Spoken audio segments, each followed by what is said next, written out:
Olá, saudações a todos, sejam todos bem-vindos. No vídeo de hoje eu vou falar para vocês um pouco sobre o complexo articular do ombro. Essas 4 articulações que permitem com que, trabalhando de forma harmônica entre elas, o ombro desempenhe as suas funções do dia a dia com a menor sobrecarga possível para cada uma dessas articulações. Bem, o complexo articular do ombro ele é formado por 4 articulações, sendo elas as articulações externo-clavicular, onde a clavícula se articula com o osso externo do tórax, a articulação acrômio-clavicular, onde a escápula ela se articula com a face proximal da clavícula, a articulação escápulo-torácica, onde a escápula, que nós chamamos de articulação falsa, a escápula se articula sobre o gradil costal, e a articulação gleno-humeral, onde a cabeça do húmero se articula com a cavidade glenoide. Bem, partindo da primeira entre dessas articulações citadas por mim, a articulação externo-clavicular, nós temos os movimentos de rotação posterior, rotação anterior, os movimentos de inclinação e de retração e protração da clavícula sobre o externo. Bem, se nós formos falar nos movimentos de elevação do braço, para que ocorra esse movimento, a clavícula ela tem que realizar o movimento de rotação posterior sobre o externo e também de elevação, de inclinação superior, o que permite o movimento de elevação do braço. É claro que, diferente da escápula, assim como a articulação do ombro, a gleno-humeral, nós não temos movimentos com grandes amplitudes de movimento. Não são movimentos tão perceptíveis aos nossos olhos, mas eles ocorrem de forma sincronizada com os movimentos, esses macromovimentos que nós podemos observar. Partindo para a articulação da acrômio-clavicular, nós ali também temos movimentos de rotações, movimentos de inclinações que permitem que durante os movimentos do membro superior a articulação vá se acomodando de forma a permitir um movimento harmônico do braço sem sobrecarga essas demais estruturas. Na articulação escápulo-torácica, por que nós chamamos ela de uma articulação falsa? Articulação falsa porque ela não possui ligamentos que unem a escápula no gradil costal, e sim grupos musculares que estabilizam a escápula sobre o gradil costal durante os movimentos que realizamos dos nossos membros superiores. Tudo bem? A escápula ela tem uma função primordial sobre o ombro, sobre a artrocinemática, sobre os movimentos do ombro, porque sem os movimentos da escápula sobre o gradil costal, o ombro teria 2/3 da sua mobilidade, né? Tendo uma média que 1/3 dos movimentos que nós realizamos com o ombro, 1/3 desses movimentos ocorrem na articulação escápulo-torácica. Isso é muito interessante. Então, para cada 3 graus que eu tenho na articulação gleno-humeral, eu tenho 1 grau acontecendo na escápulo-torácica, ou seja, 1/3 desses movimentos. Os movimentos que a escápula realiza são os movimentos. Então vamos pensar que aqui eu tenho o meu tórax, né? E aqui eu tenho a minha escápula sobre ele. Então se eu for pensar, tendo o meu tórax aqui e a escápula aqui atrás, um movimento em que o ângulo inferior da escápula ele abre lateralmente, ou seja, a minha gleno-humeral aponta para cima, nós temos um movimento de rotação, de inclinação, rotação superior da escápula. Tá? No movimento em que esse ângulo inferior ele volta em direção ao gradil costal, à linha média, nós temos um movimento de rotação inferior. Então, quando eu realizo o movimento de abertura do meu braço, a minha cavidade glenoide ela olha superiormente, o meu ângulo inferior da escápula ele abre também lateralmente. Então, para esse movimento, nós chamamos o movimento de rotação, ali, de inclinação superior da escápula, rotação superior da escápula. E quando esse movimento ele volta para baixo, nós chamamos de rotação inferior da escápula, ok? A escápula também realiza um movimento que nós chamamos de inclinação posterior e inclinação anterior, também chamados de tilt da escápula. O tilt anterior é onde, quando eu posicionado de lado, essa escápula, a espinha dessa escápula, ela superioriza e anterioriza em relação ao meu gradil costal, e o movimento de rotação lá de inclinação inferior é quando o ângulo da escápula, ok? Ele deprime e se fixa junto ao gradil costal. Então, movimento de inclinação anterior e inclinação posterior, ou tilt anterior, tilt posterior. A escápula ainda também realiza um movimento de rotação lateral e rotação medial da escápula.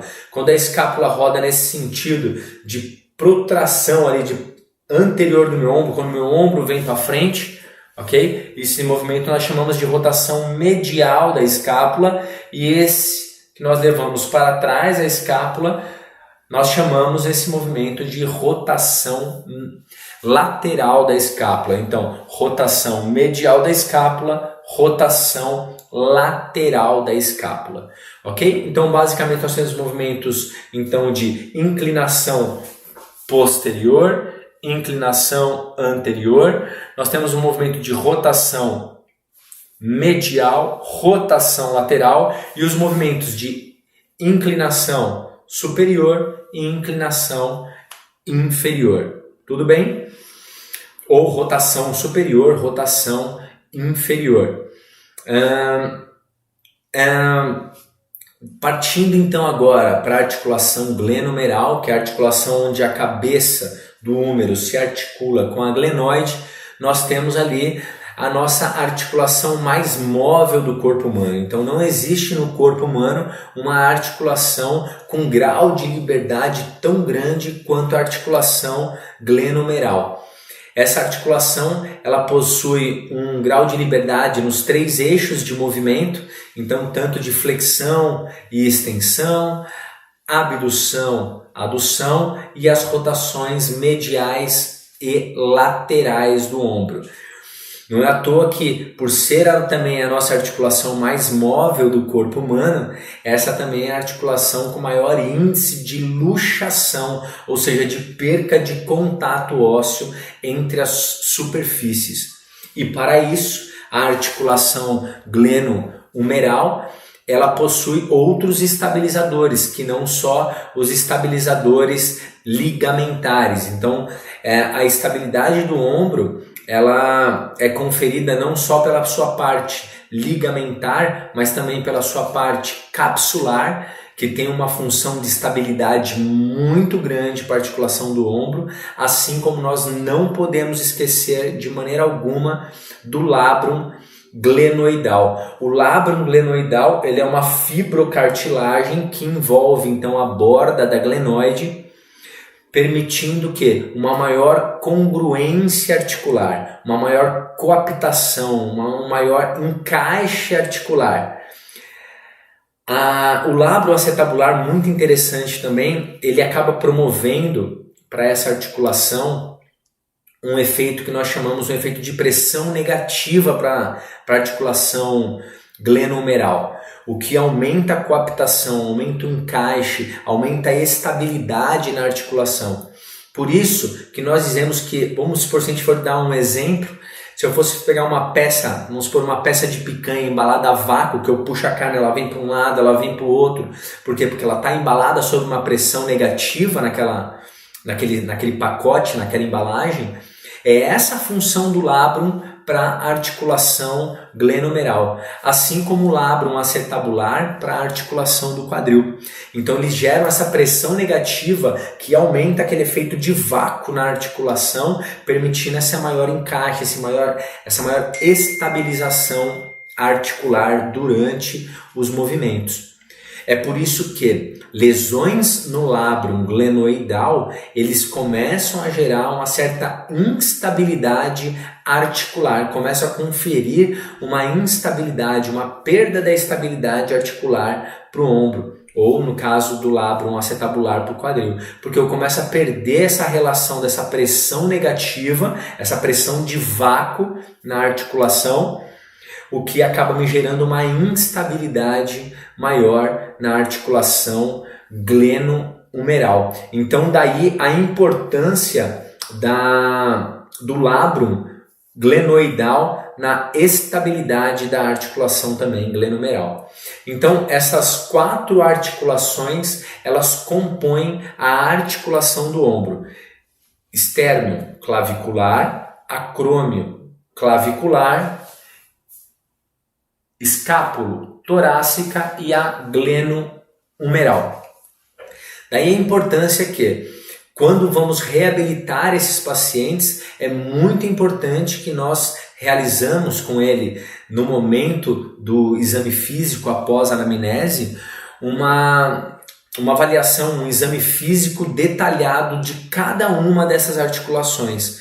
Por quê? Porque o déficit, a alteração, a sensibilização articular de algum desses níveis pode começar a descompensar as demais articulações desse complexo, promovendo um déficit ou então uma predisposição às queixas álgicas do nosso paciente ou até inibições e falta de controle motor para esse paciente. Ou seja, é muito importante que durante o nosso processo de avaliação e de reabilitação sejam identificados esses déficits, essas alterações, enfim, que o paciente apresenta, para que durante o período de reabilitação essa artrocinemática, assim como a osteocinemática, ela seja reabilitada nesse processo. Daí nós temos a grande parcela dos pacientes com insucesso nos seus tratamentos, onde não se tem um olhar clínico, uma visão para essas demais articulações que têm uma função importantíssima dentro desse complexo articular do ombro, para uma mobilização, para um movimento harmonioso durante as atividades do dia a dia.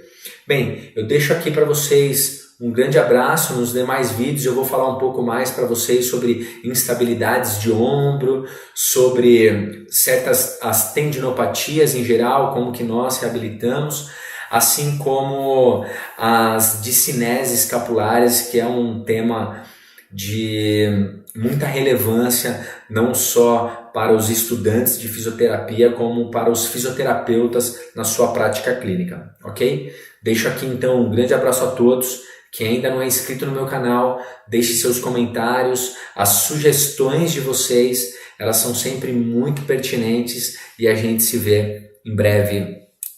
Até a próxima.